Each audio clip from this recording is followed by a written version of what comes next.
ہے تو لگتا ہے جنت کی ساری کلیاں کھل اٹھی ہیں۔ ماں جب بولتی ہے تو لگتا ہے اس کے لہجے میں جبریل بول رہا ہے۔ ماں کے چہرے کی رونق کائنات میں اجالے بھر دیتی ہے، اور ماں کے چہرے کی اداسی کائنات سے روشنیاں چھین لیتی ہے۔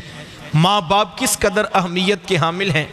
میرے حضور تشریف فرما تھے، دور سے ایک بوڑھی خاتون کو اپنی طرف آتے دیکھا۔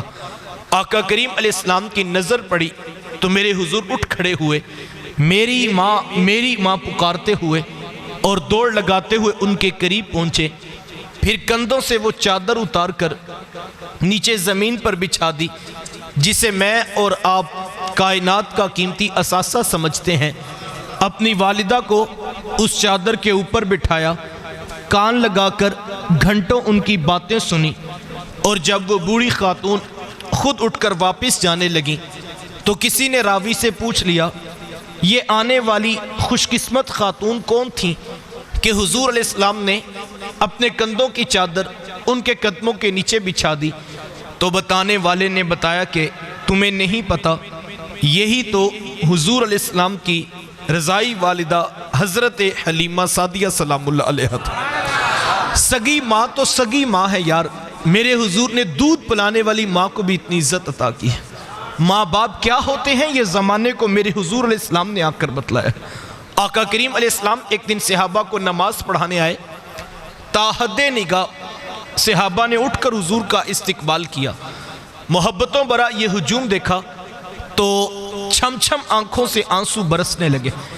ایک ٹھنڈی آہ بری اور کیا فرمایا، لو ادرکت والدیہ او احدہما، کاش آج میرے ماں باپ بھی زندہ ہوتے یا ان میں سے کوئی ایک ہی زندہ ہوتا، پھر میں لوگوں کو نماز عشاء پڑھا رہا ہوتا، اس میں سورہ فاتحہ کی تلاوت کر رہا ہوتا، پھر میری ماں کو میرے ساتھ کوئی کام یاد آ جاتا، وہ دروازے پہ آتی، چلمن سرکاتی، اپنے میٹھے اور پیار بھرے لہجے میں فرماتی، ابنی محمد، میرے بیٹے محمد میری بات تو سنو۔ کہا لوگوں میں نماز کا مصلی چھوڑ کر پہلے ماں کی بات کو سن لیتا۔ زمانے کو عملاً بتایا کہ ماں کا وجود کتنا معتبر ہے۔ حضور تشریف فرماتے ایک نوجوان حاضر خدمت ہوا، آ کر عرض کرتا ہے کہ حضور میں جہاد پہ جانا چاہتا ہوں۔ میرے آقا پوچھتے ہیں احیٌ والدہ کا، کیا تیرے ماں باپ زندہ ہیں؟ قال نعم، جی حضور زندہ ہیں۔ قال ففیہما فجاہد، فرمایا جاؤ ان کی خدمت کرو، یہی تمہارا جہاد ہے۔ ماں تڑپ رہی ہو، بیٹا جہادی تنظیم کے ساتھ جہاد کرتا پھرے، اللہ کی قسم عرش کا رحمان ناراض ہے۔ باپ کو ضرورت ہے بیٹے کی اور بیٹا تبلیغی گشت پہ نکلا ہوا ہے، اللہ کی قسم عرش کا رحمان ناراض ہے۔ ماں باپ بیماری میں تڑپ رہے ہیں، وہ فالج میں مبتلا ہیں، اور بیٹے پیر کی چوکھٹ پہ جھاڑو دیتے پھرتے ہیں، اللہ کی قسم عرش کا رحمان ناراض ہے۔ یہ آج کے 2 نمبر اور ڈبے پیر تو حیثیت کیا رکھتے ہیں؟ اگر کوئی شخص ماں باپ کو تڑپتا چھوڑ کر حضور غوث اعظم رضی اللہ تعالی عنہ سے بھی فیض لینا چاہے تو اسے کچھ نہیں مل سکتا۔ پہلی مرشد تو ماں ہے، سب سے بڑا پیر تو صاحب تیرے گھر تیرا باپ بیٹھا ہے، ان کی خدمت کر، یہ تیرے لیے جہاد جیسا افضل عمل۔